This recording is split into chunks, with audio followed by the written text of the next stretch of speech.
All right. Well, thanks, everybody. Appreciate you joining us for the world's least boring HIPAA webinar on cybersecurity. And I'm very excited to have two experts with us today, Mark Landers and Sim Penton with Marsh McLennan Agency. And their areas of expertise are specifically around insurance in the healthcare sector. And they live, eat, breathe insurance, and as well as healthcare.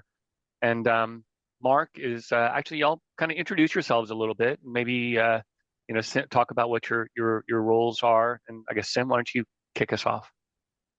Sure thing. Thank you, Ron. As Ron mentioned, my name is Sim Penton. I am a producer here at Marsh McLennan Agency on our healthcare team in Birmingham. We work with a lot of hospitals, physician groups, long-term care facilities, you name it, in the healthcare sector, we do it. I joined MMA about 6 years ago and was privileged enough to join the team here in Birmingham with Mark. And it's been a great ride. It's been a interesting few years, particularly in the healthcare sector, and just happy to be a part of the team. That's great. That's one of the things that I was impressed about y'all, and why I thought it was important for y'all to share your story with our community here is your emphasis on healthcare. There's a lot of folks out there that do insurance, commercial, cybersecurity, and otherwise, but healthcare is its own kind of special thing. Their risks, particularly from cyber, their risks are higher than a typical business of a comparable size. So with that, Mark, why don't you kind of elaborate on that? Tell a little bit more about the healthcare practice that y'all have. You bet. Yeah, the healthcare practice of MMA, it's nationwide. We're in the Southeast, and really I'm a healthcare practice leader in the Southeast, and work with other regions as well. And we write nationally and internationally, but in healthcare, it's unique for a lot of reasons. Ron, you alluded to that. One is you got a lot of sensitive data, obviously. You've got a lot of partners and a lot of moving parts in the healthcare system. And I will talk about some of that today and how that works and how it impacts practice managers and other people, IT professionals that work with healthcare. And I've already been in meetings this morning discussing these very things. And because that uniqueness, there's probably more diligence that we give in healthcare than in just about any other industry. It's a target. Probably the only similar industry might be financial institutions, maybe aerospace, because you've got highly critical processes, and it's very important that we manage that risk well. Insurance is a tool, but we're about managing risk. You do things for your clients that manage their risk, and we feel like we're another tool in that belt. And that's kind of the purpose today, is to explore that a little bit more deeply. Risk schmisk. That's right. There's no risk in the world today. Just stay in bed. That's some days you feel like that because there is so much risk. But and healthcare is a particular target. Healthcare right now is the most targeted industry. And it's like why Willie Sutton robbed banks, because that's where the money is.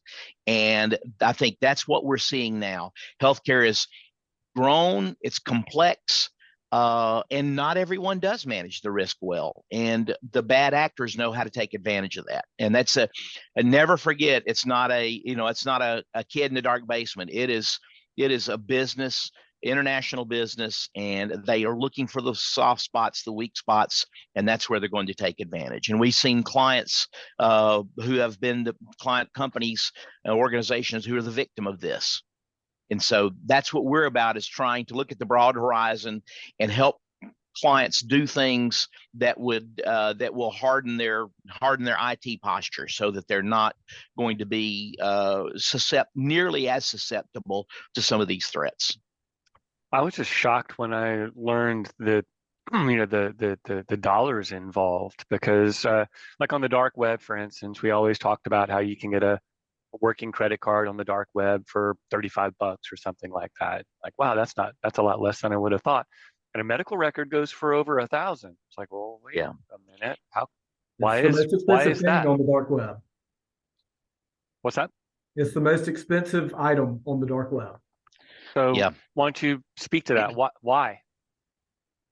Well, What can I buy with your medical record? Whereas I can't get an Amazon gift card with it, can I? well, it's got all of the PII, the personally identifiable information. So it's got your home address. It's got your social security number. You could theoretically open up a credit card in somebody's name with all of this information. So that Amazon gift card may get you $100 from Amazon, but think about having your own credit card in somebody else's name. And the personal health information, PHI, in there it's being used by others as well. In fact, one of the things we're seeing, Ron, is obviously the double and the triple threat. So in a ransomware situation, the bad actor locks down a company's data, encrypts it, and wants to sell the decryption key. And sometimes companies say, we've got great backups. To heck with that. Don't worry about it. We'll just mount our backups and be done with it. Well, then the next step, as you well know of the threat actor, is, okay, fine. We're going to dump your data on the dark web. We're going to put that out there for everyone to see. And some say, do it. That's what you're going to do. What you're going to do. That's fine. The third area that they'll do then is they will use the data they've got to go and they will try to spoof, to put a ransomware threat on the individuals and your individual, let's say they're patients. They'll go after your patients to scam them, to extort them in various ways. So that's kind of the triple threat that going deeper by layer. And the healthcare records allow them to do that. A lot of people don't, obviously they don't want that stuff spilled out. They don't want to have to get re-scammed once their data has been put out on the dark web.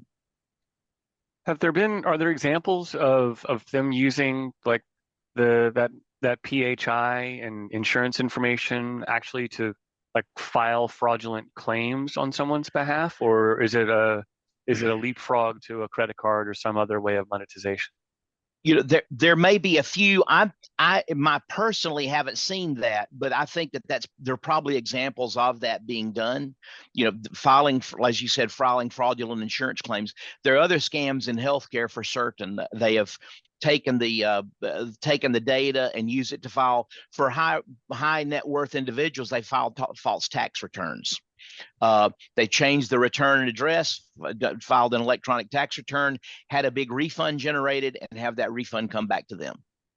So, and that's something that happens in the healthcare industry, especially among hospitals, every year around tax filing time.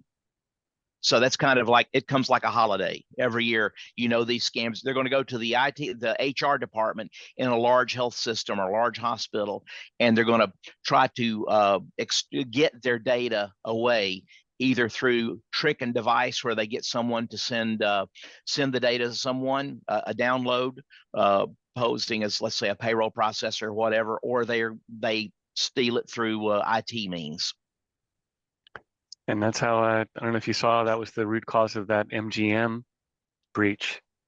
Yeah, that it was exactly. it wasn't even, we think of high tech, the guys in the hoodies and the dark rooms, but it was just a guy on the phone. Right. And it's now it's gone into the realm of ancient history, but the big Target breach quite some time back, as we probably know, it was the bad actors accessing through a heating, ventilation, and air contractors access point into Target systems. That's how they got into Target, an HVAC contractor. And I guess that's why people like us, since we're working with medical clients, we are having to go through all the same HIPAA certification processes that they do, because we're a business associate. Absolutely. And that's one thing I'd really like to talk about. If there's any value that we can add for the people who come in contact with this information today, it would be managing your vendor process. I think that's really important. And sometimes we think simplistically, well, it's just getting a good BAA, get a good business associate agreement and we're done. But it's more than that.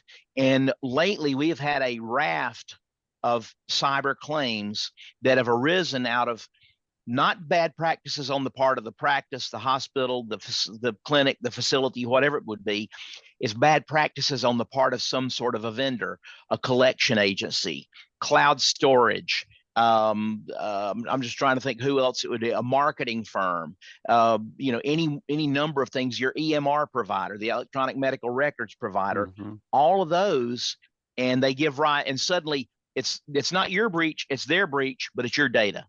And so how do you control for that? And with your permission, I've got a few slides I'd like to share along those absolutely. lines. I'll make you host, and we've actually wonderful. And there we go. Wonderful, great. And I'll and just along those show lines, you, because we actually were found out, because when we go through this process, like we had, we were going through it it was actually for PCI compliance for ourselves. And somebody asks us, do you store credit cards? And we're like, no, of course not. We know better than to store credit cards. We're not going to do that. And they're like, okay, well, do you take credit card payments over the phone? Like, well, yeah, sure. Sometimes people want to do that, but we don't retain that. We don't put that anywhere. It goes into the vendor portal and then it's gone. They're like, well, sure. do you record your phone calls? Like, yeah. Like, so you do have credit card information stored. I'm like, oh crap, I hadn't thought about that. Yeah, that's so unique. Now we had to change. But I would imagine the same thing happens in healthcare, because I mean, how many times you get a phone call from them saying, I've called in your prescription for lithium to to exactly to right. whoever. Absolutely. Can you see my screen? No, not yet. I don't think. All right, let me do this. I'll do it this way right here. Here's sharing a screen. We'll go to this one right here. Share. There we are. Yeah, you see that all right? Yes. Yep. And I'll just keep it in this form rather than the presentation form. I think you'll be able to see it fairly well. First of all, one of the statistics, and we just recently did a presentation with a law firm that's a specialist, really good in the cyber realm, a fellow named Kevin Meckler with Mullen Coughlin. It looks like Cough, C-O-U-G-H, but Coughlin, and he's in Tampa. And the entire firm does a lot of cyber loss mitigation, but Kevin specifically. And so Mullen Coughlin has kept these statistics. And now this is tiny. I'm gonna blow it up a little bit here so that you can see it better. These are the statistics and how they've changed from ransomware, business email compromise, third-party breaches, other types, network intrusion, inadvertent disclosure. So while these have added up every year, they're increasing, but also the mix has changed. And in the latest year, what we've really seen is a rise, last 2 years, a rise in the number of ransomware claims, third-party breaches this here. So if we focus on like 2022, where we've got a full year, 27% were BEC, business email compromise, 18% ransomware, third-party breaches were 15%. Inadvertent disclosure, you can think of that as, I sent this to the wrong party or whatever it might be, 14, network intrusion 14, and then others 12%. So, but ransomware right now in healthcare is a really big deal. And I'll go to the next slide and let you see some things here. If your vendor has been breached, what do you do? How do you deal with that sort of an issue? Because it's, first of all, we say it's complicated because it's not your data. It is your data. It's not your system. It's another party system. You've got to deal with whatever they're doing over there. And I've got a sample of a typical claim and how it walks through over the course of 2 or 3 or 4 weeks. It's complicated because it's not it's not in your control entirely. You've got a business contract, you got a business associate agreement, but how tight is that business associate agreement? Does this other party, this breached vendor, do they have insurance? Or what is that insurance going to do? Is it going to cover you as a third party? Maybe they've got insurance, but it may only cover them and not cover you. So those are good things to work out in advance. And I've got a little bit of there. So, what do you do immediately? Immediately, you look and see if you are in breach of any laws or if you need to make any disclosures under HIPAA or under any other laws. And that's something you should do in consultation with an attorney. And it may be just a few. Right now, we've got one breach that only involves 4 or 5 records. We've got another one that involves 4,000 something records, and then one more that's in the hundreds of thousands. So what do you do immediately? You want to contact any authorities that you're required to, contact the vendor and ask them, have they reported this? And if they reported this under any insurance that they have, and you like to have contact with those people, because you've got to try to assert as much control in this process as possible. And if it's your cloud storage facility, the other challenge is your operations may be shut down until the cloud storage. We had one of those happen in the last month. Until the cloud storage facility comes back up, you may have a large part of your operations shut down. So controlling the situation really means preparing in advance for what you would do, and having the contacts in place, having the contracts in place, and the appropriate provider, the appropriate service providers to help you through the process. You would be one of them, Ron, as an example. Understanding your legal requirements under the law, because the vendor may be managing theirs, but you may have a totally separate set of legal requirements under the law that you've got to hew to, that you've got to comply with. Interestingly, here's an interesting fact, and Kevin Meckler is the one that first apprised us of this. HIPAA doesn't have any private cause of action. In other words, you and I can't bring a lawsuit under HIPAA, under the Health Insurance Portability and Accountability Act. However, a breach of HIPAA is the most often named cause in civil lawsuits that are brought. So while there's no cause of action allowed, it is always a part of an action of a cyber lawsuit that's brought against a provider. And I think that's significant. I agree, and it can just as easily be a defense, because the law doesn't mandate perfection; it just mandates a process.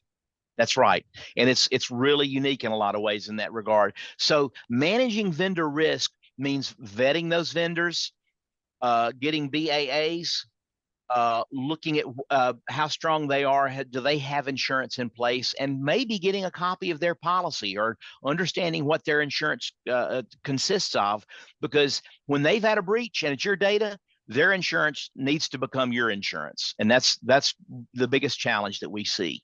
Another slide here, what should you know before a cyber incident? Where is your data? Every one of you has you have a balance sheet and profit and loss. And the balance sheet says, we own a building here. It's worth $4 million. And this is the address. We've got this equipment in these locations. What about a cyber balance sheet? Where is your data? Where is it stored? Is it at Amazon Web Services? Is it on your servers locally? Is it on the servers at the business address of your practice, if you're a string of practices, or if you're a hospital system? So knowing where the data is and who controls it is important. Your organizational structure in your business units. In other words, when we have people that have a breach, maybe ransomware or otherwise, they're locked down, they don't oftentimes even know which business units are being affected. Has this affected patient care? Is my EMR still okay, or do I need to take it down preventatively? Is my accounting system down, or is it unencroached, and so we can keep it up? So understanding what your business units are and which ones are affected. Have your business contact partners, and this seems silly, but have it in written form, because oftentimes those business contact partner, that information, it's contained on that computer that just got locked down. It's really important. And I'll tell you something else. We were in a discussion with a London underwriter yesterday, and he said, hey, you need to really, once you've had a cyber breach of any type, you need to have an alternative email system, a separate channel email system, because in many cases, you think we've locked this down, we've got the threat actor out of there, and they're watching all your emails. They're saying, should we pay this guy or shouldn't we pay? Hey, we have an insurance policy with a 5 million limit. They're watching all of that, and it's like they're looking behind the curtain while you're trying to figure your way out of this mess. So having an alternate path email system is important. Having your data, certain parts of your data, in paper form, in a in a binder on a shelf. And that's very old school, but we have to go to old school sometimes. Knowing what your critical systems are, knowing who the regulators are that you might have to contact, important. And then looking at what available resources you have. Ron, it's such as your information, your services, your podcast. That's important to have that, but also are there services offered by your insurer? Many insurers offer a lot of services, both pre-loss and post-loss. Don't just think that it's there for after the loss. We have, so oftentimes we'll have insurers who will conduct a tabletop exercise, and they'll go through that with clients. Tabletop. Yeah, very important. And the other thing we say here, response plan and tabletop exercises, there's some things that you still have to do after a tabletop to really make it real. Once the exercise is done, usually it shows some weaknesses. And the challenge is, in the midst of the busy day, is having time and having people to go back and fix those weaknesses. If the tabletop merely exposed the weaknesses and nothing's done, it's not nearly as valuable an exercise otherwise. So negligence. Yeah, exactly right. And the last slide I'll show you is right here. This is understanding the cost, and I just threw this into here, so the slides just I'll pull it out there so you can see it a little bit better. This is from Mox 5, and no, it's their data. There's other similar data out there, but what this is a simple thing that says this is a typical ransomware victim, and response costs $2.8 million. That consists of several things: mitigation, lost earnings, response to regulators, notification of affected parties, all these things. Those are the numbers. Typical ransomware victim. The cyber controls are absent, they're old legacy controls, or they're misconfigured. This is contrastingly a firm that has done their homework. They've got the cyber controls up to date. They're modern. They're fully deployed. They have all the things that we need: endpoint detection, multi-factor authentication, so many things. That's literally the difference that we see. That's the difference that the pre-planning causes between a typical victim and a well-prepared. You may not be able to stop the attack, but you can certainly mitigate its effect, and its cost by some careful preparation. So look at the return on your time right there in that typical scenario. That's a $2.2 million swing, basically, through your investment of time. And we don't want to be, we don't want to be Chicken Little, the sky is falling, but in healthcare, it is almost not if you will face a cyber incident, it's when you face a cyber. It's not if, but it's when, many, many times. And it may be small, but it's important. There's an interesting question that I heard at one of these conferences. They're like, hands up, how many of you have your staff knows how to do paper charting? And everybody's like, crickets, crickets, crickets. And that, that's not even really a full tabletop exercise, but you could see the scales falling from eyes all over the floor just when they pondered that very thing. Another thing two things I'll add to what you had said there. One, from the technical standpoint, a wrinkle that I had never considered before but heard of recently is being prepared with additional storage.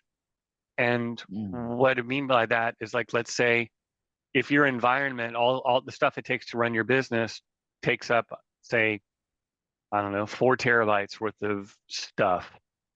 And when they come in and you're locked down, you may recover from a backup, but your insurance people are not going to want you to erase that corrupted data.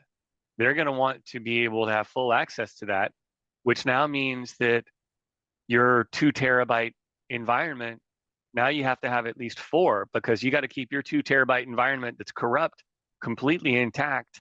And you got to have at least twice as much storage sitting there to be able to run while they do all the remediation and while they do all of the forensics. I'd never thought of that before. I thought, like, just restore from backup and keep on trucking. And like, well, restore to what? Like, oh. Yep. Sim and I have talked through this a good bit, and how a cyber incident is so much different from a typical insurance claim. Let's say a property claim. Let's say that your dumpster behind the building is on fire. Well, the first thing you want to do is put out the fire, right? Let's quench the fire and stop the damage.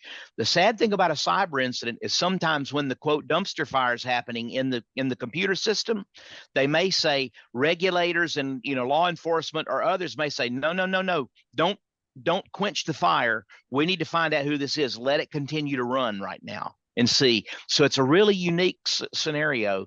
And we have a client that will talk about, they went through a process, and one of the biggest parts of the process was the vendor said, we've got to download the data on your many terabytes of data. We've got to download it on new drives that we've got. And that process literally takes days, because the throughput rate, they said, here's the throughput rate. Here's how many terabytes of data. It's going to be next Wednesday before we'll be ready. Mm-hmm.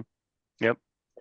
And that's why also in a cyber context, the loss of you got to make sure you've got a good, robust coverage for loss of earnings, because the cyber incident may put you out of business for 3 days, for 7 days, maybe for 3 or 4 weeks. Mm-hmm. And we've had those, and that's very difficult. Not only you've got to worry about other things, obviously, like the reputational risk, patients, losing patients, things like that. And many things you say, well, these are tests and we can reschedule the tests with the patients another day. Yeah, but some of the patients aren't going to come back, or they're going to go somewhere else to get the testing done. So that's a big challenge. Well, you can unshare me now if you'd like.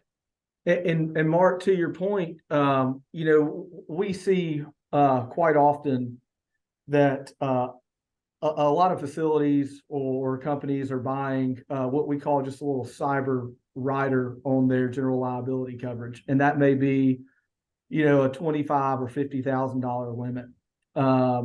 We were approached by a dental group who had just had a cyber event and a ransomware attack, and they had a $25,000 or $50,000 little rider policy, and that didn't even cover the notification costs, much less the business interruption. So we were able to pick that one up because of the faulty coverage there. But it's important to have a robust and adequate cyber policy.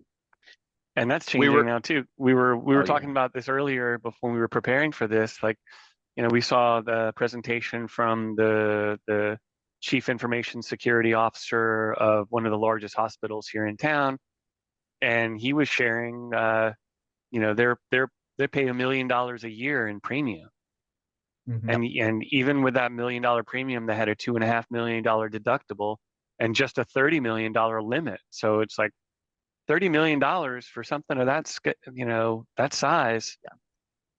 That's not as much as I would have thought. I was going to say, we dealt with a multi-specialty clinic that was losing over $500,000 a day. I talked to a hospital CFO this morning who he said, Mark, if we were down, we'd lose $1.5 million a day.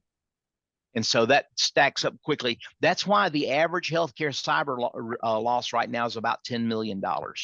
It's hard to believe. That's mind-boggling. But go on any of the websites and verify me on that. That's what it's running like. And that's even for a small. I mean, I expect that for a hospital or something like that. But what are you seeing among your, a single location general practice? Similar? Yeah, you'll still see in the hundreds of thousands or maybe the millions of dollars, even in those cases. And again, remediation. With some hospitals, they have a cyber event, and then a forensic firm consultant, the people to fix it come in, and they call it the scope of work, right? Initial SOW. Sometimes these initial SOWs, they're running from $100,000 to $500,000 for basically the repair, the discovery of what happened and the repair of it. And so it can get mind-boggling. And I guess the thing that I would say about that is, when you're looking at cyber insurance, look beyond. It is an insurance contract, so it's a promise to pay. But if you can, the smart thing we feel like is to look past that and look at who's on the team bench. Who do they have as their providers? Reputational loss. So you've got a public relations firm, forensic firm, law firms, who are they engaging? Are they cyber specialists, or did the insurance company just go and get the low bidder? Hopefully they didn't. Hopefully they got a firm that's got real expertise doing what you do, Ron, doing what Mullen Coughlin does in the legal realm, dealing with regulators, all those sorts of things. So the strength of the bench is probably just as important as the financial strength of the insurance company or the quality of the insurance contract they've written.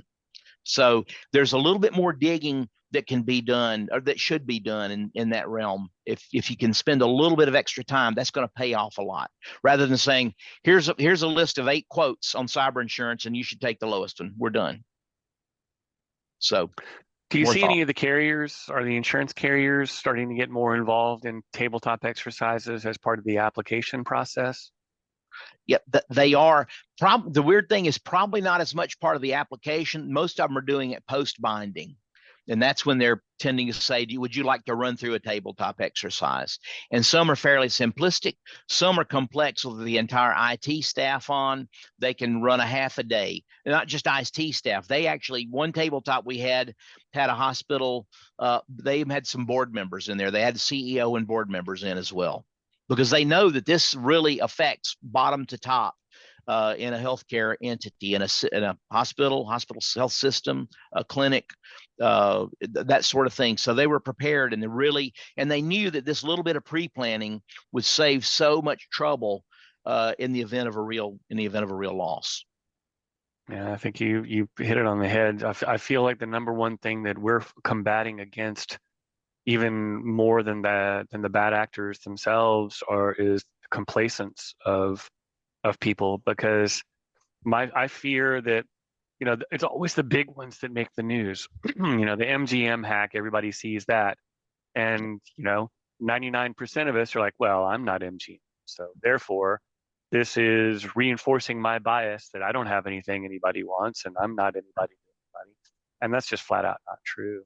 Yeah, exactly. And I think that when we're looking at this, the thing we've got to realize, some of the good news, there's been a lot of negativity here, but the good news is that cyber prices are finally level or even declining right now for cyber insurance.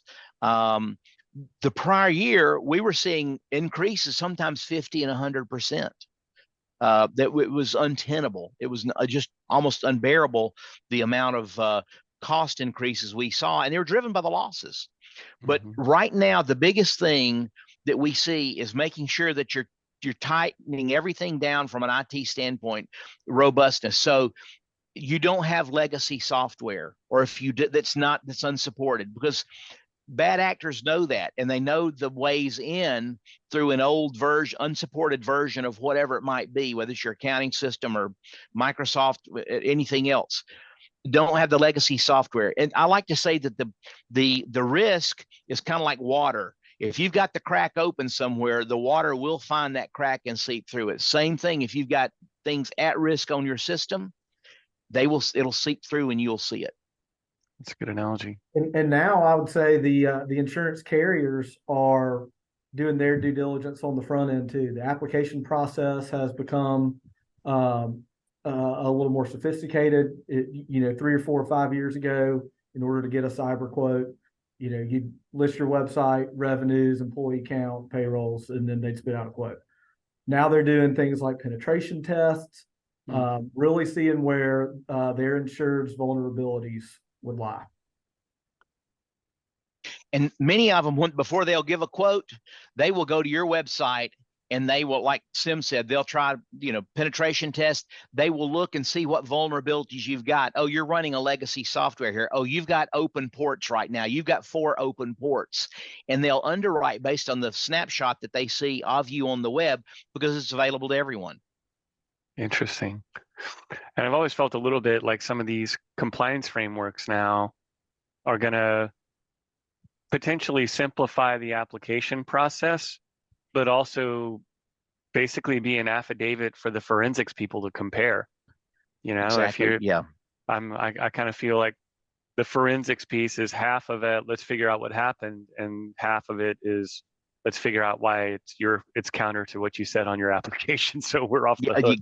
you're right. They can, if that's right, they can say, "Oh, I see that you answered this question this way. Well, this is a warranty application," and invalidates the insurance altogether. And I think that's important. We do see a lot of the insurers out there right now. They're like I said, they're looking at more things more closely. We think that they're going to sophisticate the process enough that a few insurers out there are literally going to do all the underwriting with virtually no information from the client or from the prospective client. They'll be able to scrape everything off publicly available sources in the web that they need to underwrite a policy. Wow. So it's well, if the hackers are coming doing to it, that, right? Why not? what's different? Yeah, I think so.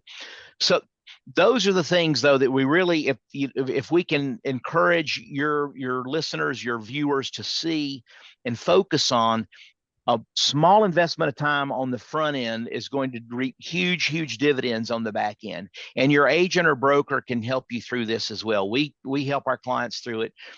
We try to get the tools to them that they need. We have what's called a Cyber Center of Excellence, and we have a number of tools available there. There's no cost to them at all. And we feel like, again, early due diligence really makes a difference in post-loss. I'll tell you one bad story. There are overseas hospitals right now that when there is a terrorist attack in the community, they're often, and this is terrible, but they're often hackers that try to shut down the hospital system so they can't treat the patients.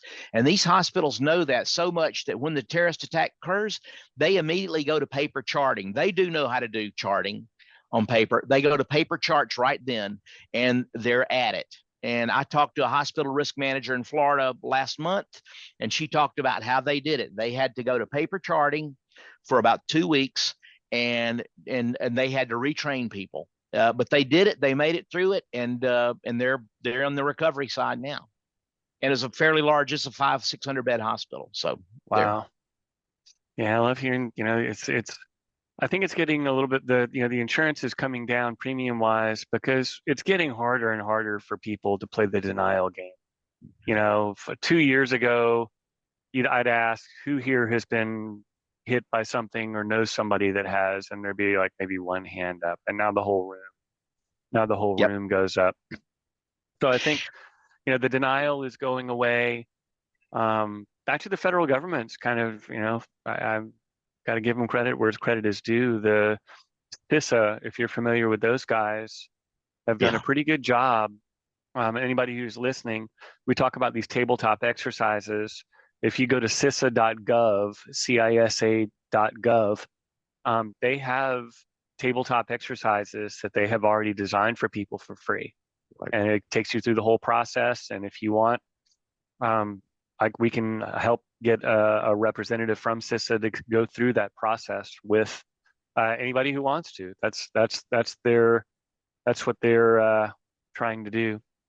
And similarly, all of these journeys start out with an assessment. Oops.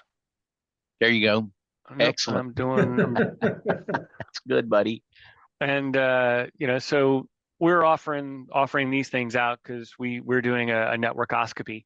Hopefully you see my little good. I like thing that there. And that reminds me of that old Blink-182 album cover. That's right. There you go. Well, and another thing that we're seeing right now, if I can mention this, please. If you go, there's the OCR port, the Department of Human Health and Human Services, Office of Civil Rights. They've got a breach portal, and it shows all the cases currently under investigation. And unfortunately, plaintiff attorneys are also going to that website and seeing who are breached, and they're looking for aggrieved parties, patients, to bundle together and bring class actions against the organization. So be aware that people are trolling that as well, this OCR website. And again, it's just OCR portal at hhs.gov. You can look for it. You can Google that, but it's the OCR. It's their data breach portal. And they've put you out there. If you've had the breach, you're probably on the portal. And these same plaintiffs' attorneys are marketing to employees of medical practices, because now the False Claims Act has made whistleblower statutes available to them. So the receptionist you fired 2 months ago from being on Facebook and not working can call Department of Justice on you and say you're in violation of HIPAA, and they come in and do an audit. And if you are, and they fine you, then that receptionist gets 20% of the fine anonymously. It's amazing, isn't it? Yeah, it's amazing. Unbelievable. Yeah, we've now seen whistleblower payouts in the tens of millions of dollars in some cases. So really? there have been some record breakers. Yes. Can you talk about? I can't right now, but if you Google it, it's out there. There Okay. You can see those large payments that have been made in healthcare and recently. Okay. So healthcare is, of all the False Claims Act is what been around since the 1800s. There were something like 3 or 4 billion in recoveries in the last year. So the federal government knows that it does well. The bulk of those are in healthcare. The second most is in the defense industry, but the bulk of those, over 2 billion of about, I think, 3.5 billion, roughly speaking, are in healthcare. So False Claims Act is really important. And there is certain insurance for that. More likely directors and officers liability, but you may have some coverage if it's related to a data breach. You may have coverage under a cyber liability policy as well. So I've been wondering an insurance question. So let's say I'm a doctor and I'm old, because I am, and I sell, I've been doing all of my business and everything. And then on, it seems September. So October 1st, I'm selling my practice to a new member and I'm going to the beach. I cash out. And then let's say it's October. So let's say next February, an audit sweeps in and they determine that we were not compliant with HIPAA, as we had said, but prior to the sale of the practice. What does that look like? I mean, who's responsible for that? Is there insurance is that part of a deal that's already laid out in advance? Or these are usually they're claims made policies, which is a lot like most 90% of medical malpractice is claims made. So if you're just selling out to a partner, it may be one thing. If you're selling to an outside entity, they will probably make you wrap it up and purchase what we call a tail or runoff coverage for that exposure, so that if something comes up later, a year or two or certain period of time after the fact, it would be covered under that old policy. Okay. We just dealt with a large hospital that sold out to a larger hospital system, and that's what we did. They tailed out most of their coverage. So we put tails in place to cover that runoff exposure that might manifest itself a year or two later. Good question. Insure anything, can't you? Just about. For if the price is right, as the underwriters say. So it's amazing. Well, this has been fantastic. I mean, I've really, really enjoyed this. I think that this has been really good information for me. I live in this all the time, and I've learned a lot today. So I really appreciate y'all joining us. I think this is going to be very valuable for everybody who tuned in. Well, we appreciate the opportunity to talk about what we see day in and day out. Yeah, absolutely. So we'll be sure in the show notes to include contact information for you guys. So if folks want to reach out to you directly and learn more and engage with you, it never hurts to talk with an expert. They can do that, and we can certainly assist. With that, I'll give y'all last word. Anything you want to say to the world before we sign off? Sim? War Eagle. and to everyone who's involved, I'd say, don't be defeated by it.